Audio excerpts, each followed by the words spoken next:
Let's perform a quick autopsy on your morning, shall we? You woke up. You didn't want to, but you did. You reached for your phone before your eyes were even fully focused. You scrolled. And what did you see? You saw a 19-year-old kid in Dubai leaning against a McLaren that costs more than your father's entire retirement fund. You saw a girl who looks like she just graduated high school holding a literal sack of cash because she posted a video dancing in her kitchen. You checked your own bank app. You saw the transaction for the gas station coffee, the subscription service you forgot to cancel, the rent payment that took a massive bite out of your paycheck. And you felt it. That sinking, heavy feeling in your gut. It's not just jealousy. Jealousy is cheap. This is something worse. It's the creeping suspicion that you are playing a game that is fundamentally rigged against you. It's the realization that while you are following the rules, working hard, showing up on time, being a good citizen, the people breaking the rules are the ones taking all the chips off the table. You feel like there was a meeting where they handed out the cheat codes for 2026, and you weren't invited. You're stuck playing on hard mode while everyone else seems to be floating through life on creative mode. My name is Marcus Sterling. I don't sell dreams and I don't sell comfort. I study power. I study leverage. I spend my waking hours dissecting the architecture of wealth, when money flows effortlessly to some and runs away from others like a frightened animal. I have spent the last decade analyzing the winners and the losers of this new economy, and I have found that in 2026, the old maps don't work. The terrain has shifted. If you were trying to get rich using advice from 2015, you are going to stay broke. The game has changed. The gates are open, but the guards are stricter. Today, I'm going to lay out every single path to wealth that exists in this specific year. I'm going to strip away the marketing, the lies, and the social media filters. We are going to look at the brutal, bloody arithmetic of getting rich. Some of these paths are noble. Some are degenerate. Some are borderline illegal. But they are all real. So put the phone down. Focus. We need to have a serious conversation about your future. We have to start with the category that makes everyone the angriest. The Inheritor. In video game terms, this is the spawn camper. If you are watching this video hoping for actionable advice on how to build an empire and you fall into this category, you can go ahead and close the tab. You are dismissed. You have already won. These are the people who won the cosmic lottery before they even took their first breath. They didn't build the castle. They were born in the master suite. They didn't run the race. They were placed at the finish line, holding a trophy they didn't earn, wondering why everyone else is sweating. We are talking about the old money and the new tech money offspring. The kids whose first car was a G-Wagon. The ones who have founder in their bio but have never risked $1 of their own capital. Their biggest struggle in life is that the Wi-Fi on the Gulf Stream is spotty over the Atlantic or that the valet scratched the rims on the Ferrari. Now, listen to me closely. It is very easy to hate these people. It is very easy to look at them and scream unfair at the sky. And you are right. It is unfair. Compound interest applied to advantage is the most powerful force in the universe. They have better education, better networks, better health, and a safety net made of diamonds. But here is the hard truth, the red pill you need to swallow. Hate is a wasted emotion. Envy is a poor man's hobby. The universe does not care about your feelings of fairness. Money spends exactly the same whether you bled for it in the trenches or if it fell out of a trust fund into your lap. It is the ultimate unfair advantage. If you weren't born into this group, you need to stop looking at them. Stop comparing your chapter 1 to their chapter 50 that their grandfather wrote for them. Acknowledge their position, realize you are playing a different game, and move on. Because you have to work. This brings us to the path that society desperately wants you to take. The average Joe. The slow lane. The safe bet. This is the blueprint that was handed to you by your parents, your teachers, and the government. It goes like this. Be a good boy. Sit still in class. Memorize facts about the mitochondria that you will never use again. Go to a university, take on 6 figures of debt to get a piece of paper that qualifies you for an unpaid internship. Then you enter the machine, the cubicle, the 9 to 5. You trade the best hours of your day, the best years of your life, for a bi-weekly deposit that barely covers inflation. You climb the corporate ladder one awkward holiday party and one passive-aggressive email at a time. Per my last email. Just circling back. It is a life of quiet desperation. You live for the weekend. You dread Sunday night. You sedate yourself with Netflix and cheap dopamine. You save your 10%. You get your employer match. You pray the stock market doesn't crash right before you turn 65. Now, I am going to say something that might surprise you. This path? It works. If you have ambition, if you have a desire for true freedom, this works. If you follow this path perfectly, by the time you are elderly, you will likely be a millionaire. You will have a net worth of maybe $1.8 million. You will have the paid-off house in the suburbs, the sensible electric sedan, and a bad back. You will be comfortable. You will be safe. But let's be brutal. Nobody writes songs about a 401k match. Nobody makes movies about a guy who stayed under budget on his grocery bill for 40 years. On this path, you are not buying a Lamborghini, you are buying a very nice casket. You are trading your life for security. And in 2026, with inflation running hot and AI threatening to automate half these safe jobs, that security is an illusion. You are standing on a rug that is slowly being pulled out from under you. If you are okay with that, fine. There is dignity in labor. But if you want power, if you want to wake up without an alarm clock, this ain't it. Now, let's swing the pendulum to the complete opposite side. We go from the slow death of the office to the heart attack of the casino. The Meme Coin Millionaire. This path didn't exist for your parents. This is a uniquely modern phenomenon. This is the degenerate path. Here is the scenario. It is 3 a.m. You are lying in bed, blue light blasting your retinas. You are in a Discord server with a bunch of anonymous avatars. A guy named Moonboy420 posts a contract address. He says buy this. It's called Elon's left toe. A rational man, a businessman, would ask for the white paper. He would ask about the utility. He would look at the team. You don't care. You are a savage. You throw in $500 because you have zero respect for the concept of money. You wake up the next morning. You check your wallet. You think it's a glitch.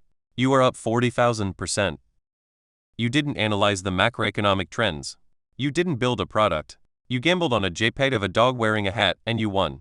Suddenly, you are financially illiterate. You don't know what a tax bracket is, but you have $3 million in liquid crypto. You are buying an M4 competition before you have even moved out of your mother's basement. It is stupid. It is dangerous. It is offensive to every hardworking person on the planet.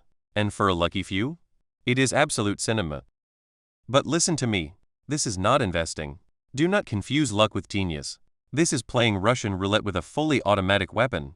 For every kid who posts a screenshot of his massive gains, there are 10,000 silent losers who gambled their rent money and are currently eating ice cubes for dinner. The market is a meat grinder. In 2026, the algorithms are faster than you. The insiders are faster than you. If you choose this path, understand that you are walking into a slaughterhouse. You might walk out with a steak, or you might be the cow. Maybe you have too much self-respect for the casino, but too much ambition for the cubicle. You want to build. You want to conquer. Enter the entrepreneur. This is for the masochists. This is for the killers. You look at a boss and you feel physical nausea. You refuse to be a slave to a payroll department, so you voluntarily become a slave to the market. And let me tell you, the market is a cruel master. The market does not care if you are tired. The market does not care if you have good intentions. The market only cares about value. If you choose this path in 2026, prepare to enter the pain cave. You are going to try everything. You will try dropshipping cheap plastic garbage, failed. Margins too thin. You will try starting a clothing brand, nobody cares. You will try an AI automation agency, oversaturated. You will be working 18-hour days. You will be eating ramen noodles while your friends are out at bars. You will be debugging code at 4 a.m. on a Saturday. You will sacrifice your social life, your sleep, and your sanity. And for years, you will see nothing. Zero results. You will stare into the abyss and the abyss will stare back and laugh. But you refuse to quit. You pivot. You refine. You build something that actually solves a painful problem. And then, traction. The flywheel starts to spin. The numbers go up. The revenue hits. You get the acquisition offer. 2 million, 5 million, 10. In that moment, when the wire hits your account, you didn't just buy a car. You bought your freedom. You bought your life back. The trophy isn't the cash. The trophy is the fact that you looked the system in the eye and you beat it. But never forget, the graveyard of entrepreneurship is vast. It is filled with the corpses of LLCs that never made a dollar. This is not for the weak. We need to have a grown-up conversation about this next one. The digital exhibit. The creator economy, specifically the adult sector. In 2026, we cannot talk about wealth without addressing the elephant in the room. This is the modern gold rush, but unlike the one in 1849, you don't need a shovel. You need to sell your dignity. I am not here to judge morality. I am here to judge strategy. And as a strategy, it is high risk, high reward. Let's be brutal about the downsides. If you try this and you fail, which 99% of people do, you don't just lose time, you lose your reputation. Your intimate images are on the internet forever. They are in the cloud. They are on shady forums. You cannot scrub them. That is a permanent scar on your resume. Good luck getting a high-level corporate security clearance with that digital footprint. But if you win, if you are in the top 1%, you are generating NBA player money from your bedroom. You are out-turning neurosurgeons by posting photos. It is the ultimate arbitrage of the male biological imperative. But do not be fooled into thinking this is easy money. That is the trap. To make the real money, the empire money, it is not about looking good. There are plenty of beautiful broke people. It is about marketing. It is about psychological warfare. It is about managing parasocial relationships with thousands of lonely men simultaneously. You are running a media conglomerate where you are the product. It is lucrative. It is effective.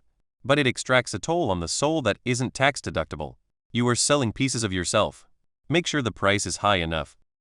Maybe you want out of the rat race, but you don't have the face for the camera, and you don't have the stomach for the roller coaster of entrepreneurship. Enter the NPC, the silent grinder. I call this monk mode, and honestly, I have a deep respect for this path. It requires a level of discipline that most of you simply do not possess. This person graduates and goes dark. They get a job, maybe 2 jobs. They live in a studio apartment the size of a jail cell. They don't buy the new iPhone. They don't lease the BMW to impress people they hate. They wear unbranded clothes. They eat meal preps, chicken and rice, every single day for a decade. They are a ghost in a world of peacocks. While their friends are drowning in consumer debt, trying to look rich, the NPC is actually becoming rich. They save 70, maybe 80% of their income. They dump it all into boring, reliable assets. They don't check the charts. They just buy. By age 35, they are done. They own their freedom. They never have to answer to a boss again. They can spend the rest of their life reading, lifting weights, or staring at a wall if they want to. It isn't glamorous. They will never be on a magazine cover. People might think they are boring, but they will sleep like a baby every single night while the cool kids are hyperventilating about their credit card bills. It is the quietest, surest victory on the board. Then there is the strategy for those who view romance as a business transaction. The gold digger, or, as I prefer to call it in the boardroom, merger and acquisition. This is ancient technology. This has been happening since the dawn of civilization. The strategy is a simple asset transfer. You trade your youth, your beauty, your vitality. They trade their estate, their status, and their security. He is old. He is wealthy. He is fragile. You are young. You are vibrant. He calls you angel. You call his cardiologist to check the timeline. You navigate the country clubs. You tolerate the boring stories. You smile at the dinner parties. You deal with the suspicious children from his first marriage who look at you like a parasite. You play the role. You are the devoted partner. And when the inevitable happens, when the final breath is taken, you act shocked. You cry a single, perfect tear. And then, you sign the papers. You inherit the empire. It is cold. It is calculated. It is ruthless. But historically, it is one of the most effective business models in human history. Just make sure the prenup is watertight, or you will end up with nothing but a closet full of designer handbags and a wasted decade. Next up, the gambler. This is different from the crypto kid. The crypto kid is naive. The gambler knows the odds and spits in the face of God. This is the man who walks into the casino with rent money and a dream. He feels the electricity. He puts it all on black. It hits. A rational man takes the winnings and leaves. He buys his freedom. The gambler? He is not rational. He doubles down. Again. And again. He is riding a statistical anomaly. He feels the momentum of the universe shifting around him. He turns lunch money into $1 million in 20 minutes. He has beaten the house. He has bent reality to his will. But here is the catch, and it is fatal. To keep the money, you have to walk out the door. You have to leave the table while you are hot. And the gambler almost never can. The greed eats him alive. The same psychological defect that allowed him to bet it all prevents him from keeping it. But for the one guy who walks out, he's a legend. The rest? They are just cautionary tales waiting for the bus home, wondering how they had it all and lost it in a heartbeat.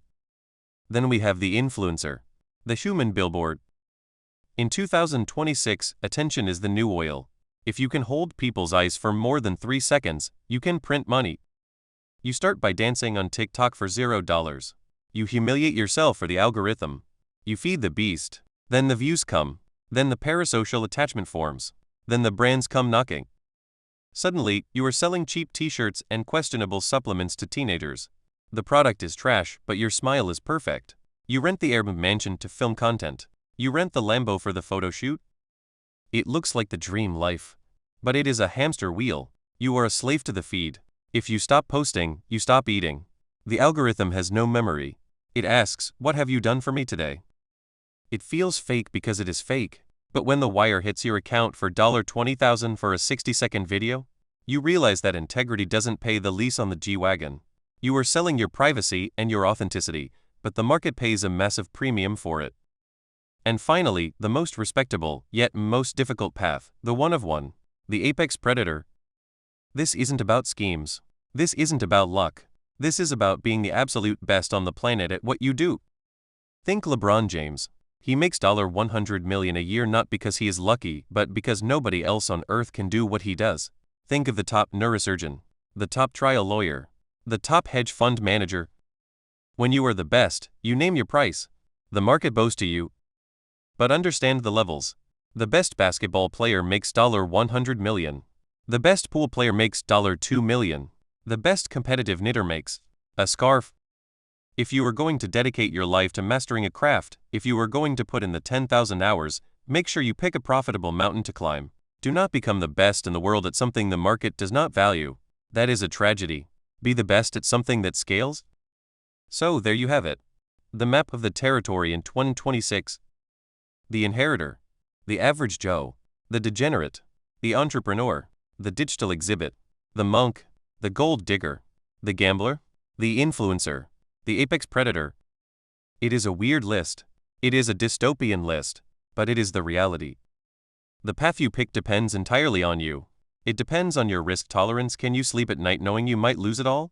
It depends on your work ethic. Are you willing to suffer? And frankly, it depends on how much of your soul you are willing to sell. But listen to me, and this is the most important thing I will say today. The worst thing you can do is stand still. The worst thing you can do is watch this video, nod your head, close the app, and go back to scrolling. The world is moving fast. Inflation is eating your savings like a cancer. AI is coming for your mediocre job. Standing still is moving backward. So pick a lane. Any lane. Even the average Joe lane is better than no lane. But pick one, and floor it. Commit to the bit. So, if this woke you up? If this pissed you off? Good. Use that energy. Smash that subscribe button. It's the only thing in life that's actually free. I'm Marcus Sterling. Welcome to the new world. I'll see you at the top.